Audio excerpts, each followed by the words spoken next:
Okay, hi, hello. Jadi video kali ini, cikgu akan terangkan tentang cara kita nak selesaikan masalah bagi soalan latihan yang cikgu berikan semalam.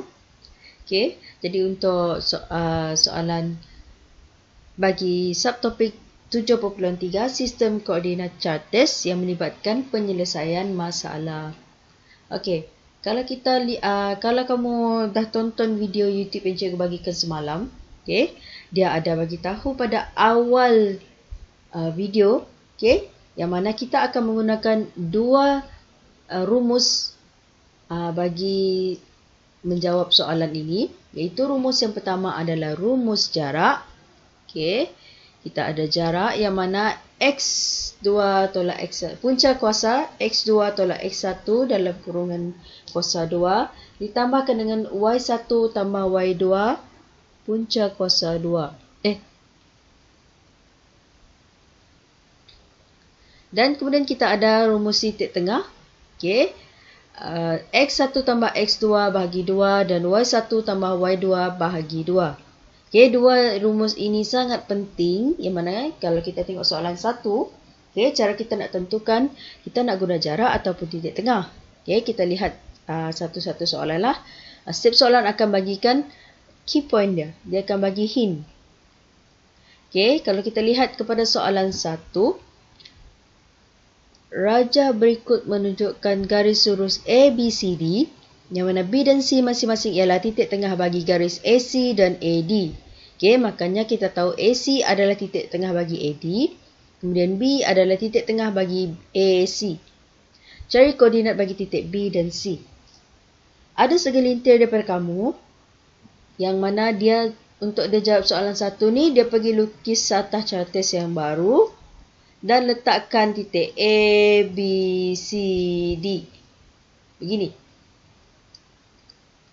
Okay, yang mana cikgu tak galakkan untuk ini. Kalau ianya melibatkan titik tengah, cikgu tak galakkan. Okay, tapi kamu boleh guna rumus titik tengah. Okay, so kita sekarang bercakap tentang titik tengah. Kalau kamu lukis semula satah chartes kamu ni, okay, kamu tak tahu skala apa yang dia guna. Dan kalau kamu lukis semula, kebanyakan daripada kamu akan dapat kosong-kosong, yang mana ini adalah sebenarnya salah. Okay, daripada nombor koordinat ini sendiri kita tahu, kamu perlu tahu, okay, ini tak mungkin akan berhenti, akan ada di tengah-tengah di antara kosong. Okay. Jadi untuk jawab soalan 1 ni, kamu perlukan rumus bagi titik tengah, iaitu X1 tambah X2 bagi 2 dan Y1 tambah Y2 bagi 2. Okay, jadi di sini cikgu pilih A sebagai titik pertama dan D sebagai titik kedua. Jadi sini cikgu boleh bagi tahu 6 adalah X2 Y2. Okay, kemudian kita ada X1, Y1. Ini cikgu sebagai petunjuk lah. Okay, maknanya X1 kita negatif 8, Y1 negatif 10, X2 adalah 6, Y2 adalah 8. Jadi untuk kita cari C, kamu boleh salin semula rumus ataupun kamu boleh terus tulis besar-besar kat sini. Okay, satu lagi peringatan untuk kamu, koordinat. Bila sebut pasal koordinat, sila masukkan kurungan. Masih ada di antara kamu yang tulis koordinat tanpa kurungan, yang mana jawapan itu adalah salah. Koordinat kamu mesti letakkan di dalam kurungan bagi cikgu. Okay, kemudian kita ada X1 kita negatif 8 tambah 6 bahagi 2 dan Y kita negatif 10 tambah mana? Okey, 8. Negatif 10 tambah 8 bahagi 2 dan satu lagi kurungan yang besar. Kurungan di dalam ni cikgu letak sebab cikgu nak bezakan ini nombor negatif . Nanti senang kamu nak key in dalam kalkulator. Negatif 8 tambah 6 kita dapat negatif 2/2. Ini pun negatif 2 per 2. Okey, yang mana kalau kita kira C kita akan dapat negatif 1 dan negatif 1. Okey, lain kan? Ianya bukan kosong-kosong. Kalau kamu lukis satah chartes kamu sendiri tanpa tahu skala dia, kamu dapat negatif 1 dengan negatif 1. Okey, untuk lukis semula satah chartes, cikgu sarankan ini kamu guna kalau kita nak cari jarak. Okay, kita nak cari jarak antara A dengan D, kita boleh lukis satah chartes. Okay. Jadi untuk titik tengah, cikgu tak galakkan sebab nanti jawapan dia akan sedikit lari. Kalau kamu perasan jarak antara negatif 1 dan negatif 1 dan kosong-kosong ni dia tak jauh pun sebenarnya. Okay, tapi jawapan kosong-kosong ni salah. Okay, sekarang kita dah ada titik C. C kita adalah negatif 1, negatif 1. Sekarang kita nak cari B lah pula. Okay, macam mana kita nak cari B? B ini adalah di tengah-tengah antara A dan C. Maka B pun sama, kita akan gunakan negatif 8 tambah negatif 1 bahagi 2. Dan kita ada negatif 10 tambah negatif 1 bahagi 2. Tutup kurungan. 8 negatif 9 per 2. Dan kita ada negatif 11 per 2. Jawapan akhir kamu bagi macam ni, cikgu bagi betul. Ada di antara kamu yang terus selesaikan negatif 4.5 dan negatif 5.5. Ini pun betul. Dua-dua jawapan ni cikgu terima sebagai jawapan yang betul. Okey, cikgu harap kamu faham untuk soalan 1. Okey, sekarang kita lihat kepada soalan yang kedua. Rajah berikut menunjukkan sebuah segi empat sama PQRS. Okey. Apa maklumat yang kita tahu di sini? Segi empat sama maknanya PQ tambah dengan QR tambah dengan RS tambah dengan bukan tambah. Sama dengan RS sama dengan SP. Okey, ini fakta pertama daripada ayat pertama. A. Nyatakan koordinat titik tengah bagi PQ. Okey. Cara nak cari titik tengah bagi PQ daripada gambar pun boleh. Okey, kalau kita lihat, cikgu zoom in sikit. Okey, kalau cikgu zoom in, okey. Sini kamu nampak kan? Ini dia bagi betul-betul dan sama semua bagi setiap kotak. Okey, makanya kita boleh bahagi terus line ni dan PQ ni kepada 2. Yang mana ini kita jadikan 1, 2, 3, 4. 4 bahagi 2 sama dengan 2. Maka kita perlukan daripada P 2 kotak saja untuk sampai kepada titik tengah kita. Okey, kita lihat part kiri dan bawah. Kita dapat 4, 4. Okey, jadi titik tengah bagi PQ adalah 4, 4, 4. Okey, ataupun kita boleh gunakan rumus. Okey. Rumus, macam mana kita nak cari titik tengah, kita boleh gunakan koordinat dia. Sebelum tu kita tentukan koordinat P adalah 2, 6 dan Q adalah mana Q? Okay. Q adalah 6, 2. Rumus titik tengah, kita ada X1 tambah X2 bagi 2. Y1 tambah Y2 bagi 2. Okey, rumus ini adalah yang paling senang sekali untuk dihafal. Yang mana cikgu letak P sebagai titik 1, Q sebagai titik 2. Maka 2 tambah 6 bahagi 2 dan 6 tambah 2 bahagi 2 untuk Y. Kita akan dapat 8 per 2 dan 8 per 2. Selesaikan, kamu akan dapat 4, 4. Mungkin ada yang tanya, cikgu kenapa ni kita boleh kira tapi yang lukisan nombor 1 tu kita tak boleh kira pada satah chartes? Okey, untuk soalan 2, satah chartes sudah diberikan oleh soalan. Maknanya kamu dah tahu skala dia berapa, ini berapa sentimeter untuk skala 1, 2, 3 dan seterusnya.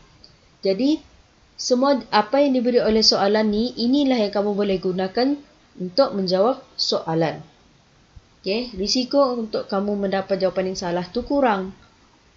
Makanya cikgu sini tunjukkan kita ada dua cara. Yang pertama kita kira berapa panjang dia.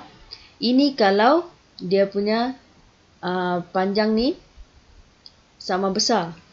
Okay, kalau tak sama besar, kamu boleh gunakan rumus. Okay. Itu untuk A. Sekarang untuk B. Soalan minta hitung perimeter dalam unit bagi PQRS. Tadi kita tahu PQ, QR, RS dan SP adalah jarak dia sama. Maknanya, sekarang ni kita cuma perlukan 4. Kita ada 4 garisan. Didarabkan dengan, kamu pilihlah salah satu garisan yang kamu nak pilih. Kalau cikgu guna SR lah. Okay, tak kisah. Kamu nak guna SR, RS kan sama. Ni dua ni sama. Okay. Jadi macam mana kita nak cari RS atau RS? Macam mana kita nak cari RS ni? Okay. Ini adalah satu garis lurus yang condong. Cikgu ulang semula, ini adalah satu garis lurus yang condong, maka kamu akan gunakan rumus punca kuasa X1 tambah X2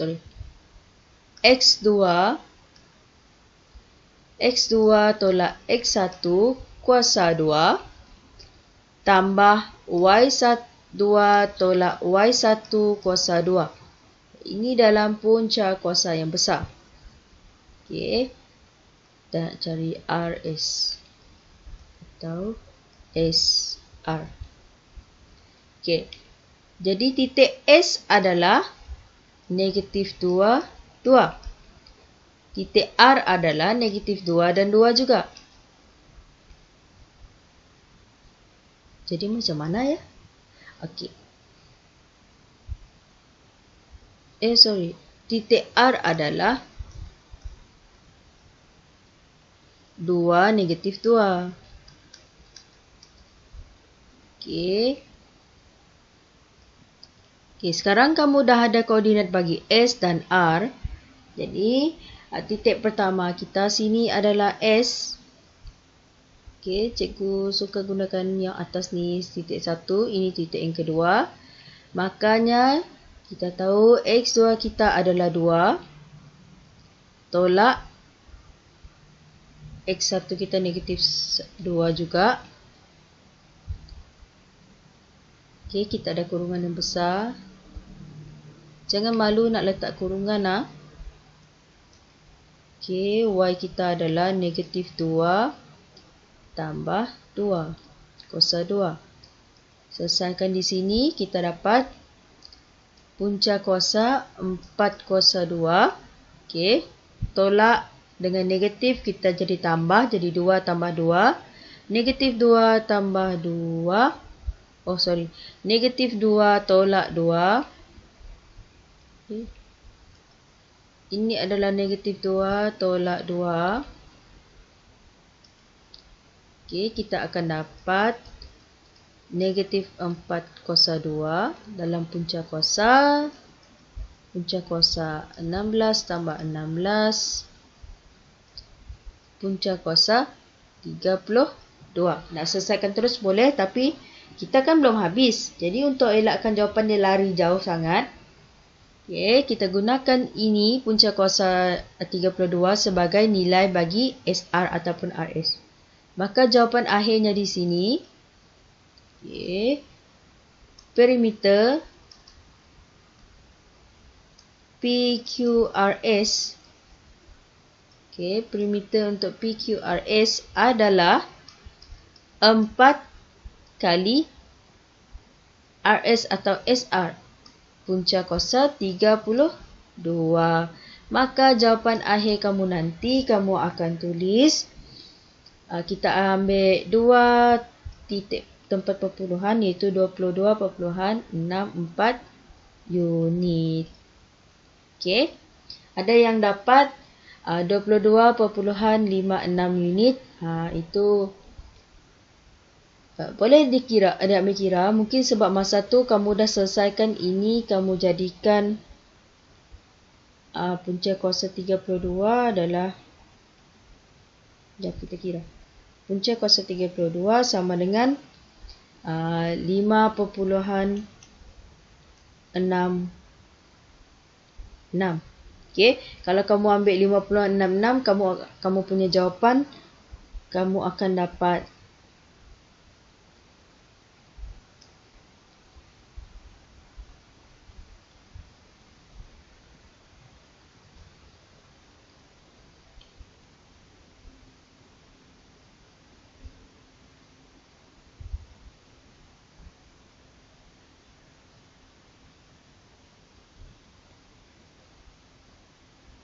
okey, sini kamu akan dapat 22.6. Ataupun sini kamu ambil 5.7. Okey, kalau kamu ambil 5.7, kamu akan dapat jawapan dia lain sedikit lah. Okey, jadi ini untuk soalan 2. Boleh kita teruskan dengan soalan yang ketiga. Okey, untuk soalan 3. Titik A, -2, -3 ialah titik tengah bagi garis lurus antara titik P, okay, X dan -6, yang Q 4Y. Cari nilai X dan Y. Okay, kalau kita sketchkan, kita ada dua titik antara P dan Q. Okay. Dia tak semestinya sengit, tapi ini sekadar lukisan yang untuk kita menganggarkan apa yang terjadi sebenarnya. Okay, P adalah X dan -6. Q adalah 4Y. Okay. Ini kita ada A, -2 dan -3, iaitu kita punya titik tengah A. Maknanya kita dah dapat gambaran seperti inilah. Bagaimana kita nak cari? Okay, gunakan rumus. Ini adalah titik tengah. Kita akan gunakan rumus titik tengah. Titik tengah kita adalah A kan? Sama dengan X1. Ini adalah yang pertama. Ini adalah titik yang kedua. X1 kita adalah X tambah 4 bahagi 2. Dan Y adalah -6 tambah Y bahagi 2. Okey. Nilai A kita tadi adalah -2, -3. Ini adalah koordinat. Okey. Kamu bandingkan dua kurungan ni. Sebenarnya bahagian depan merujuk kepada X. Okey, maka kita boleh buat satu lagi persamaan baru. -2 sama dengan X tambah 4 bahagi 2. Kamu nak terbalikkan pun tak kisah apa. Asalkan persamaan kamu seperti ini. Okey. Jadi kita boleh pindahkan 2. Kita dah boleh selesaikan dah. Pindahkan 2. Ini bahagi, pindah ke kiri. Dia akan jadi darab. Okey. Darab 2. X tambah 4. Okey. Kemudian ini adalah -4. 4 ni kita pindahkan ke sebelah, dia jadi -4 juga. Dapat X, maka X kita di sini sama dengan -8. Dah dapat jawapan. Okey, ini untuk X. Untuk Y pun sama. Tadi kita tahu yang depan adalah untuk X. Okey, ini untuk X. Maka ini adalah untuk Y. Koordinat Y. Y bagi titik tengah ni lah. Maka kita boleh tulis, okay, cikgu tulis terbalik. -6 tambah Y bagi 2 sama dengan -3. Okay, tadi cikgu tulis macam ni, kita dapat juga jawapan. Ini kita nak tengok dapat ke tidak jawapan yang sama. Okay, pindahkan -3 darab dengan 2. -6 tambah Y. Okay, pindahkan ke sebelah juga. Y sama dengan -6 tambah 6. Yang mana Y kita adalah 0. Maka kita dah dapat nilai bagi X dan Y. Okey. Jadi lepas ni cikgu akan bagi lagi beberapa soalan. Okey. Tolong cuba dan hantar sebelum kelas. Dan kita akan cuba bincangkan hari Jumaat nanti melalui Google Meet. Okey. Jadi itu sahaja untuk video kali ini. Terima kasih sebab mendengar ya.